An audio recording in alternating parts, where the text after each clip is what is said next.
আজই ডাউনলোড করুন আর এনজয় করুন আপনার পছন্দের শো। এই রান্নাঘরের কোনো জিনিস আপনারা ব্যবহার করতে পারবেন না। তখন থেকে বড় বড় কথা বলছো, এই সব কথা বলার তুমি কে? হ্যাঁ, আরশি যা বলেছে একদম ঠিক কথাই বলেছে। আমি নিজেও এই একই কথা বলতাম, কারণ আমারও একই মত। নতুন বৌদি, তুমি সত্যি আগের জন্মে আমার দিদি ছিলে জানো। আমি এতদিন এই বাড়িতে কাজ করছি, কেউ কোনোদিন আমাকে এভাবে বলেনি। তুমি প্রথম, এই চ্যাটার্জি বাড়িতে তুমি প্রথম যে আমাকে বললে আমি এ বাড়ির সদস্য। আরশি, তোমায় যত দেখি আমি অবাক হয়ে যাই। সত্যি তোমার মতো এরকম একটা মানুষকে পেয়ে আমার গর্ব হয়। এর নতুন কি, আমাদের আরশি তো এরকম।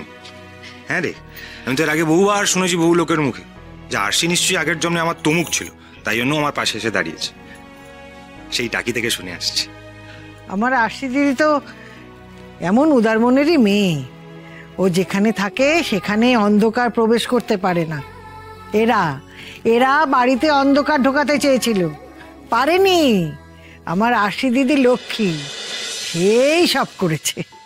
না গো ঠাম্মি, যা করার বজরংবলী করেছেন। তবে একটা কথা না বলে থাকতে পারছি না মেজো কাকিমা, এই বাড়ির সদস্য হয়েও এ বাড়ির লোকদের আপন করতে পারেননি আপনারা। সুযোগ পেলেই দল পাখি অশান্তি করেছে। আমাকে টক্কর দেবেন বলে বাড়ির সবার অমতে গিয়ে সায়কদা আর দিদির বিয়ে দিলেন, স্যারকে যাচ্ছে তাই ভাবে অপমান করলেন। কিন্তু দেখুন আজই কিরকম কুকর্মের ফল পেয়ে গেলেন। তোদের এই দম্ভ আজ তোদের এই অবস্থা করেছে, বুঝলি সায়ক। এমনিতেও যে টাকাটা তোরা পেতিস সেটা তো আর পরিশ্রমের মূল্যে পেতিস না, সেটা পেতিস তোরা লাকের জোরে। কিন্তু ব্যাড লাক, না ব্যাড লাক কেন বলছি, তোদের এই লাকটাই চলে গেল। অহংকার খুব খারাপ জিনিস, খুব খারাপ জিনিস। বেশি অহংকার করলে মা লক্ষ্মী মুখ ফিরিয়ে চলে যান, আর সেটা সবার সামনে প্রমাণ হয়ে গেল। আর ছেড়ে দিন স্যার, ছেড়ে দিন। আমাদের যা বলার বলা হয়ে গেছে তো, এবার ওরা কি করবে না করবে ওদেরকে ভাবতে দিন। চলো মা, খেয়ে নি।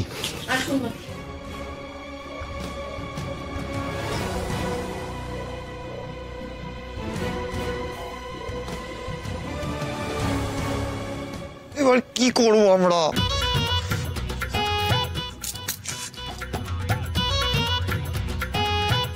সরি কাকুই, তোমাকে হানিমুনে সুইজারল্যান্ড নিয়ে যেতে পারলাম না গো।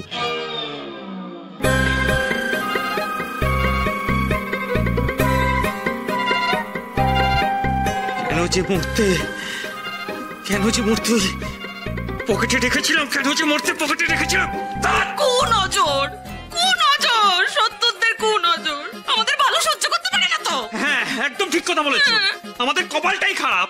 আমাদের কপালে ওই ওই রুটি আর চচ্চড়ি। রে কেমন খিদে পেয়ে গেল জানো তো, একটু রুটি চচ্চড়ি দিয়ে। চুপ করো না তুমি। শোনো না, বলছি যদি কিছু হয় আমার জন্য ডিম যদি হয়। হ্যাঁ আমারও একটা ডিম। না মানে যা হবে তাই আমার। ওমা, এরকম পাঁচিলের মতো পথ আটকে দাঁড়িয়ে পড়লে কেন? সরো, যেতে দাও। রান্নাঘরে তো আপনাদের ঢুকতে দেওয়া যাবে না মেজো কাকিমা। মানে এটা কি ধরনের অসভ্যতা? এটা অসভ্যতা?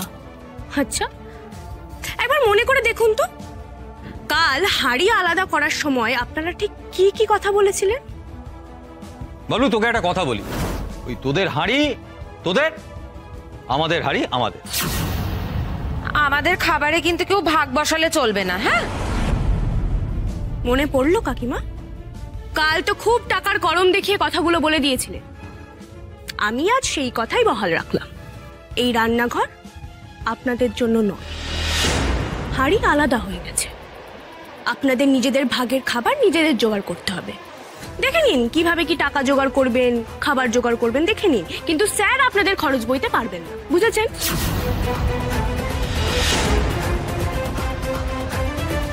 এদের মতন বিশ্বাসঘাতকদের না এমন ভাবেই শায়েস্তা করা দরকার। হ্যাঁ, কি? এই শুনলে? কি গো শুনলে? শুনলে তোমার মা কি বললো? শুনলে? ও যদি শুনতো না তাহলে আজকে এই দিনটা দেখতে হতো না।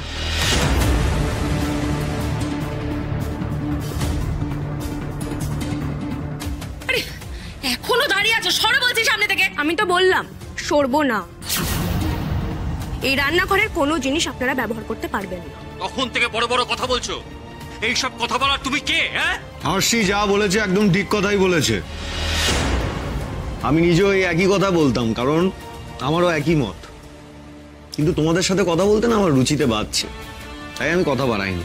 আর তাছাড়া আমার টাকা, স্যারের টাকা সব তো মিলেমিশে গেছে। আর আমি তো বারে গান করি, তা বারে গান গেয়ে রোজগার করা টাকায় আপনাদের না খাওয়াই ভালো।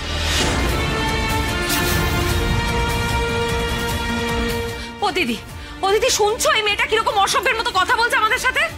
বেশ করেছে। তা মেজো, তুই হঠাৎ আমার কাছে ঘেঁষতে আসছিস কেন বলতো? কালকের কথা তোর মনে নেই? খুব তো করে উলু দিতে দিতে নিজের বৌমাকে বরণ করতে গেছিলি। একটা লটারির টিকিট পেয়ে তোরা তোদের আসল রূপটা দেখিয়ে ফেলেছিস, জানিস তো? আর কোন মুখ নিয়ে রান্নাঘরে ঢুকতে এসছিস তুই? নির্লজ্জ, লজ্জা করে না?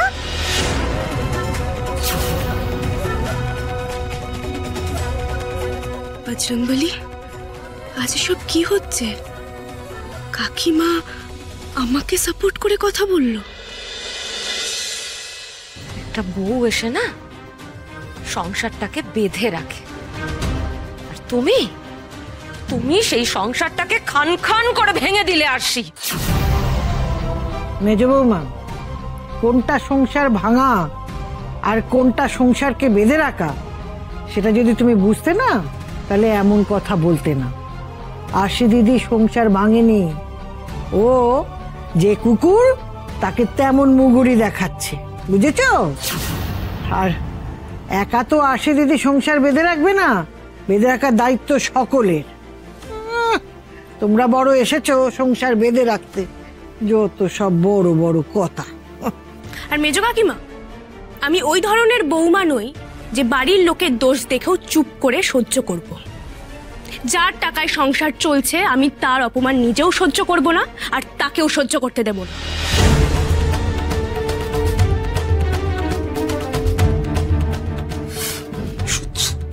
অমনি হা করে দাঁড়িয়ে দেখছো সবটা? আরে বুঝতে পারছো না এদের সাথে কথা বলে কোনো লাভ নেই? চলে এসো। কি হলো, দাঁড়িয়ে আছিস কেন?